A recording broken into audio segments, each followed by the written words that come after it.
Hey, I'm Chris Widener, and I'm a professional speaker, author, given 2,500 speeches all over the world, 25 books.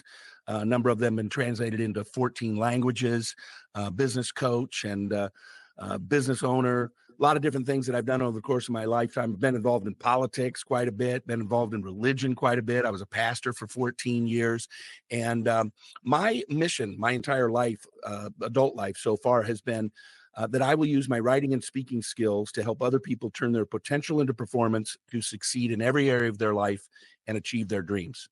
And that's my mission, is to help people in whatever capacity that I can, to help them grow across all the different areas of life, whether it's physical, mental, emotional, spiritual, financial, relationships, all those kinds of things. So excited to be here. Thanks for having me. Good to have you. So, do you feel like you've achieved your dreams at this point? Have you already lived the dream and now you're giving it back in this phase of your life, or is there another dream further that you're reaching? That's a great first question, actually. I still have dreams, but I got to tell you, I have lived 5 lifetimes. Both pro and con. I mean, ups and downs. My dad died when I was 4, 28 homes, 11 different schools, started drugs in the 6th grade, made my money growing up as a betting the horses at Long Acres Horse Track outside of Seattle. Probably the only thing that really saved me from becoming just a really out of control kid was my first big experience. I was a ball boy for the Seattle SuperSonics from 1977 until 1984, from 11 years old to 18 years old. And the first year I worked for them, we lost the 7th game of the World Championship to the Washington Bullets. The second year that I worked for them, 1979, 78-79 season, we won the World Championship in 5 games. And so at the age of 13, I was in a ticker tape parade through downtown Seattle. They got all these old cars and all the players were in them. Well, the staff was also, they had their own cars. So here I am, 13, doing this and all that. And I always joke, because I've had just incredible experience. I've traveled the world. I thought about writing a book called The People I've Met. I mean, so many famous people, politicians, media, Hollywood, athletes. But I've always said, where do you go after the age of 13? Being in a ticker tape parade through a major U.S. city with 500,000 people after winning a pro sports world championship, is it all downhill from there? Yeah. But no, I had an incredible life, but I still have lots of great things, in plan. I've just started writing my 26th book. My 25th book was great, was received well. My 24th book is going to be made into a movie by a major Hollywood screenwriter. So that'll be out hopefully first quarter of 2026, but probably summer of 2026. So I've had a lot of incredible experience, but I've had lots of downs too. And that's part of what I try to encourage people is, I was married for 27 years and went through a divorce. I've made millions of dollars. I've lost millions of dollars. I bought my dream home that I started driving by at the age of 17. At 17, it was a giant mansion. My front gate was 500 feet long. It was brick pillars with wrought iron fencing. And shortly after I bought it, the previous owner hadn't disclosed things. I started getting sinkholes. It was falling into the river. I had a half a mile of riverfront. So one of the things I really try to help people understand is that life is good stuff set against the backdrop of bad stuff, or vice versa, if you want to call it that way. But it's been an incredible life, and I've met lots of great people. So what's on the horizon for you after the book? So like, have you gone about checking a bucket list off throughout your life? Did you sit down one day and said like, okay, here's everything that I want to do as of right now? Did you ever go through that exercise, and like, what's left on the list? I did. I used to have a journal with 100 life goals in it, and I achieved almost all of them. I'm guessing I'm never going to be elected president of the United States twice, so that one's probably never going to be, fulfilled. I did run for the United States Senate, though, in 2010 in the state of Washington, but it's one of these things where I've eaten at the finest restaurants. I've flown private. I've stayed in suites in major suites in hotels. I've done all the kinds. I've had beautiful sports cars, all those kinds of things. And my stuff now is really kind of simple. In the last year, I was so involved in politics because I coach politicians on speaking, and I've coached everybody running for president of the United States, senator, congressman, governors, the whole. Um, but I've experienced the things that most people would suggest are really big things. And so now I was so involved in politics, I thought I got to find something else. And probably, well, starting in about 2004, I started playing poker. Very, very good at poker and mainly cash games, but I would play tournaments. I played in the World Series of Poker. I played in the World Poker Tour. I've played all over the world because I would go give these speaking engagements in other countries, and I would stay an extra day or two, play some poker, those kinds of things. Mine are more simple now. I cook. Like, I'm obsessed with cooking. Tonight, as soon as we're done with this, I'm going down and I'm cooking tacos. However, we're using shark meat for our fish tacos. So it'll be the first time I've ever had shark meat. I'm thinking about writing a cookbook, 10 recipes every husband needs to know how to cook to impress his wife. And some of the things that I have that I cook, like if I serve these things I do to people, they think it came straight out of a 5-star restaurant. And it's literally like 4 or 5 ingredients and 10 minutes of prep, really easy stuff. In fact, as a bonus, I'll give you if guys want to impress your wife, or wives if you want to impress your husbands, go get a 2-inch pork chop. Have them cut a pocket into it, stuff it with blue cheese and crushed walnuts, sear it on both sides in a black cast iron skillet, stick it in the oven at 350 for 30 minutes, pull it out, sprinkle brown sugar on the top, stick it back under, broil it for 2 or 3 minutes, pull it out. They will literally think they're eating at the French Laundry. It's that good, and it's so simple. So I want to learn how to cook. If I have a bucket list right now, I've given 2,500 speeches all over the world, never been to any South American country, all over Europe, all over Asia, all 46 of the United States, but never South America. So I want to spend I'd love to go to Brazil, Chile, Argentina, some of those places.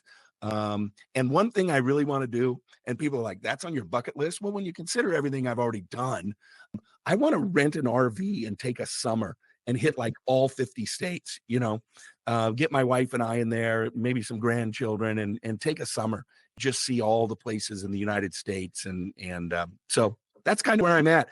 But I will say, you asked one other part. I'm 58 now, and I've had some amazing mentors. My first business mentor was the CEO of Mars Candies.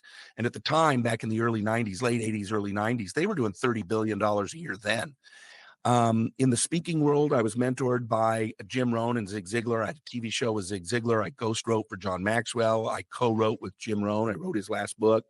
And I was always the young kid. Well, about a year ago, I was shaving, in the morning and just thinking, and all of a sudden I just stopped and I went, dude, you're the old guy now. And I thought, I've had all the successes. I've learned all these things. I've transitioned from knowledge to wisdom, which is really just a matter of time and being open to it. There's a lot of people who have a lot of knowledge, never transition into wisdom. But that's really one of my big things that I want to do now is really mentor, particularly young men, because they don't get a lot of that. Women are far more relational than men are. And so women take care of each other and look out for each other. Men are more dog eat dog, generally speaking. I know that's a broad sweeping generalization, but that's really kind of where my heart is as I push towards 60. I'll be 59 in 3 months. So I'm looking at, if I live the average lifespan, I'm looking at 20 years. What could I do in 20 years to help everybody else who's, 20, 30, 40 years old now, experience the life of their dreams?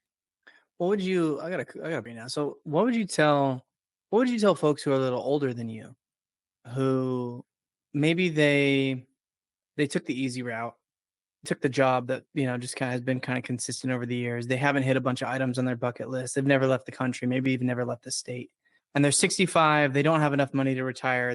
They're feeling like they're going to work to the end of their days. What's the advice that you would give those people? Well, the hard part is if you don't have any money, it's hard to just go out and start a new business. I mean, you can, Colonel Sanders started Kentucky Fried Chicken at 67. But I was just going back and forth with one of my daughters. We have 6 kids, and she's 25. She's working at the 3rd largest AI company in the world. They're about to go public. And she said to me the other day, yesterday or 2 days ago, I want to be a millionaire. And I said, well, that's you just have to be purposeful, max out your 401k, invest. And I've just told her over and over and over again, get as much stock in that company as you possibly can. I grew up in Seattle, 50 years in Seattle. And there's a guy out there who most people, 99.9% of the world, never heard of the guy. He's the minority shareholder in the Seattle Mariners now. His name's Chris Larson. He lived in Kirkland, Washington, which shares a border with Redmond, Washington, which is where Microsoft was founded. He graduated like the second year that Microsoft had been founded, and like the first year they'd moved back up to Seattle area. His dad was an IBM guy. And so his dad understood stock options, and he got a job at Microsoft. And it was still back when they had like 80 employees or something, like 100 employees. And his dad had a great idea. His dad said, "Hey, Chris, I got an idea for you. Ask Bill if he would pay you in nothing but stock." Because, IBM was buying MS-DOS, right? And so they partnered and all these things, and he knew. So Chris says, "Well, how would I live?" And this guy was brilliant. He's like, "You'll live at home, and your mom and I will give you a stipend if you'll work for nothing but stock, because this is going to be big." So Chris walked in, and Bill's like, "Hey, one less salary I have to pay, and it's free to me anyway to give it away. I got to give it to employees anyway because it's a set aside." For 2 years, Chris worked for nothing but stock. And now he owns the Seattle Mariners. His mansion is where Bill and Melinda Gates held their reception at his house. He's still a large shareholder in Microsoft. But the funny thing is he's never made much of a salary ever. I think he's still at Microsoft. He might not be anymore, but because I've been out of Seattle now for going on 10 years. But he made a fortune in stock. So I tell her that story all the time. When you can get that stock, and they're a big AI, they're an Israeli AI company, and they do a lot of consumer packaged goods and real estate kind of stuff. But it's tough when you're 65. What I would just say is probably just basic financial advice: get a side gig, save your money, reduce your costs, and then to whatever degree you can, check off some of those bucket lists. If your bucket list is to go drive an RV around the country, great. Take a side gig, work extra hard. Maybe your spouse does too. You save it up, and then you go, and it's really all just about doing it.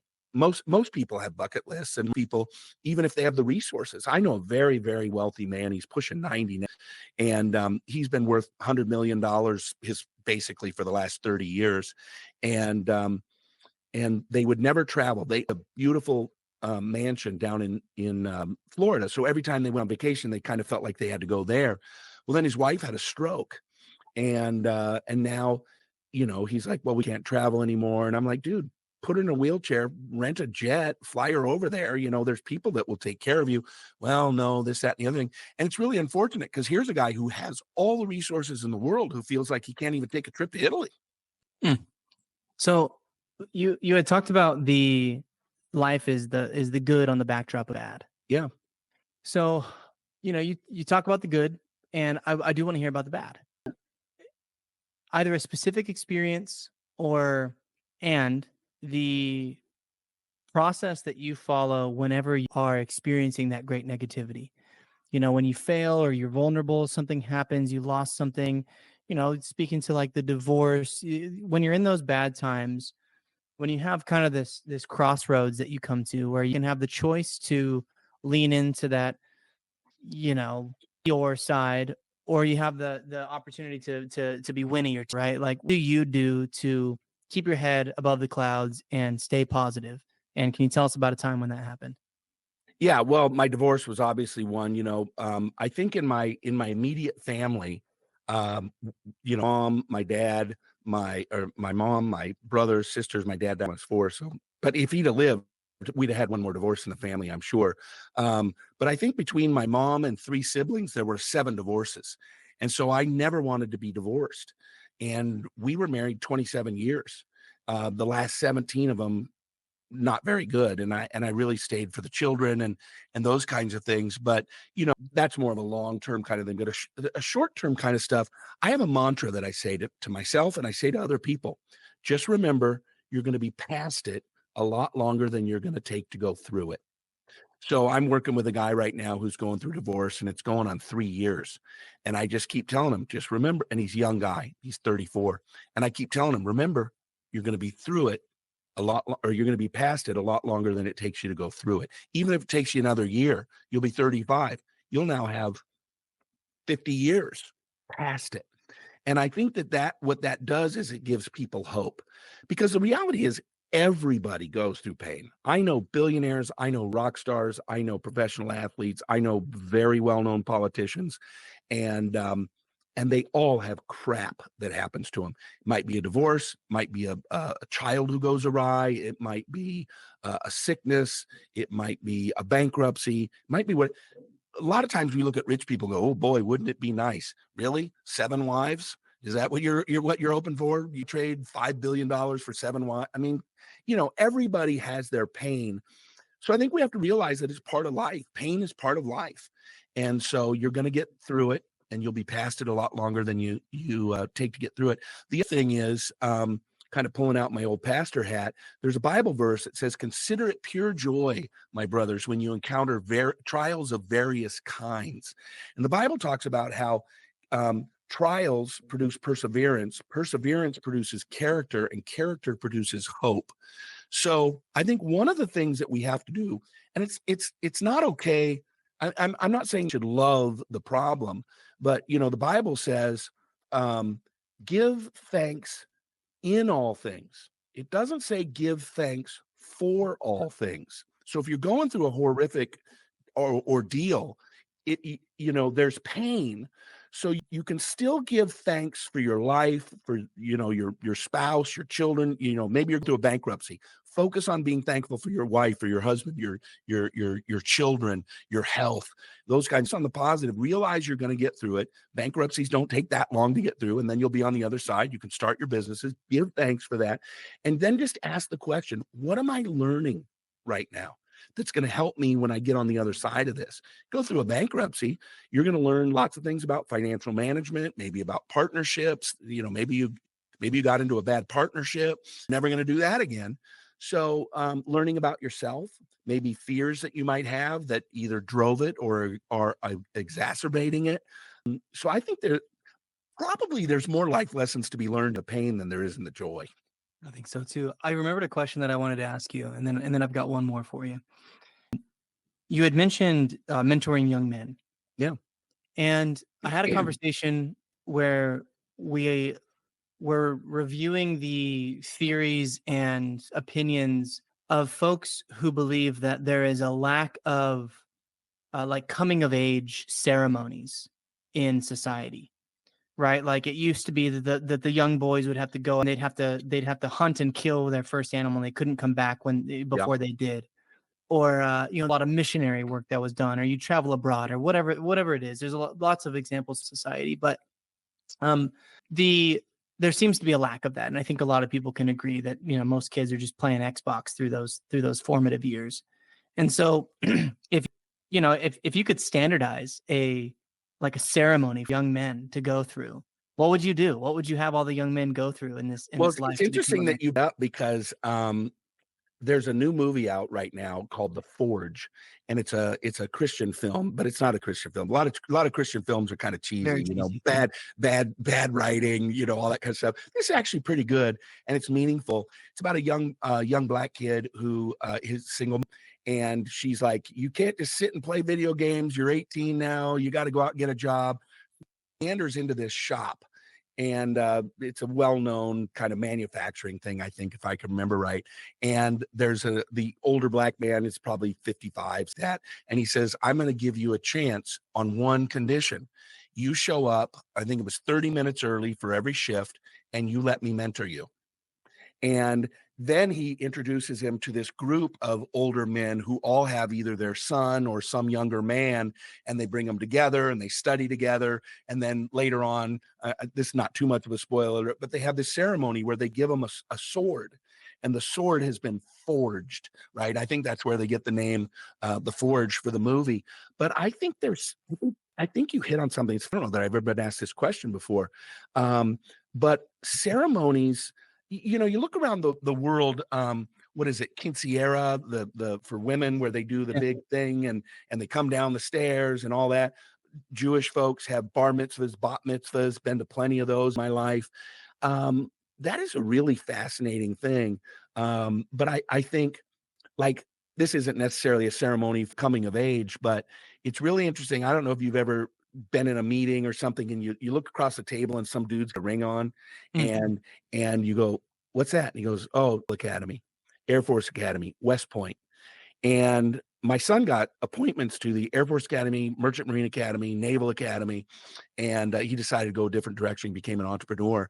But I used to tell him, man, that ring stays with you for life because it's a brotherhood.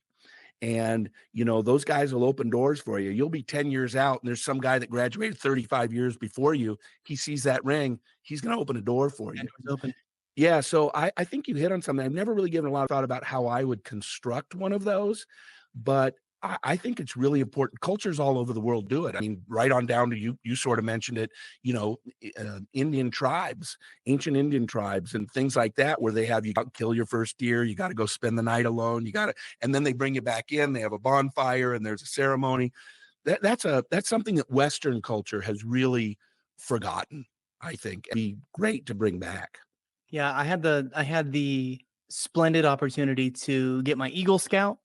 Says it that says every when somebody tells me they're Eagle Scout, I know something particular about them. And so when you can say that, people know what it takes to get an Eagle Scout, they know immediately something about you.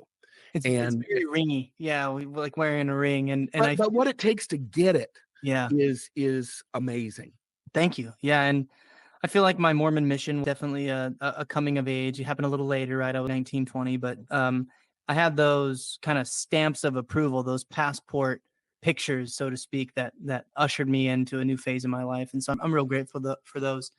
I wish we could standardize it. Military service used to kind of be the thing, but it's not so much the thing anymore. We're in peaceful times. How do you ceremony when there's peaceful times? So, last question for you, the one that I promised you from the very beginning. I do want to hear the story. What is your good life? I think the secret to a good life is to serve others. It doesn't mean that you don't have big dreams and achieve great things and all that kind of stuff. But Zig Ziglar was a mentor of mine. We had a TV show together for a couple of years. You could still find it if you go to YouTube and type in True Performance Zig Ziglar. I was the co-host of that show. But he has one of his most famous quotes, and I use it in every one of my speeches. And he said, "You can have anything you want in life if you just help enough other people get what they want out of life." And it seems counterintuitive, but if you think about it, if you open a sandwich shop and you make a pretty good sandwich, you might sell 500 sandwiches a week, which is going to provide you a certain level of income. You might not be getting what you want out of life. But if you make a better sandwich and word gets out and now you sell 1,000 sandwiches a week, you've doubled your income and now you're going to get more out. So serving other people, always that law of reciprocity that Professor Cialdini, Robert Cialdini, talks about in his book, Influence the Psychology of Persuasion. There is a law of reciprocity. Jesus talked about it. He said it's better to give than to receive, that a good measure pressed and shaken down will be filled and overflowing. That principle of giving before receiving, it's known all across cultures, religions, and those kinds of things. And I think that that's been one of the things that has really driven my life. I want to make sure that at the end of my life, I have a lot of people that I've done good for, more so than I want a big pile of cash. And I could have made a lot more money in my life, but I chose to do things differently. And I live an amazing life. We've got an amazing home and for nothing. But service, I really believe that service is the key to a fulfilling life. Chris, where can everyone find you? Yeah, chriswidener.com. I have a brand new book out called Becoming American Revival, and it's about the revival of spirituality and Christianity in America, and that's comingamericanrevival.com. They can find me at chriswidener.com. Email is chris@chriswidener.com. And of course, they go to Amazon, they'll find, dozens of books and dozens of audio programs and all those kinds of things. So pretty easy to find me. Thank you so much for coming on the show. Thanks for having me. Appreciate it. This has been the PulseOx podcast. Please, if you found this episode valuable, give us a like on Spotify and share it with a friend.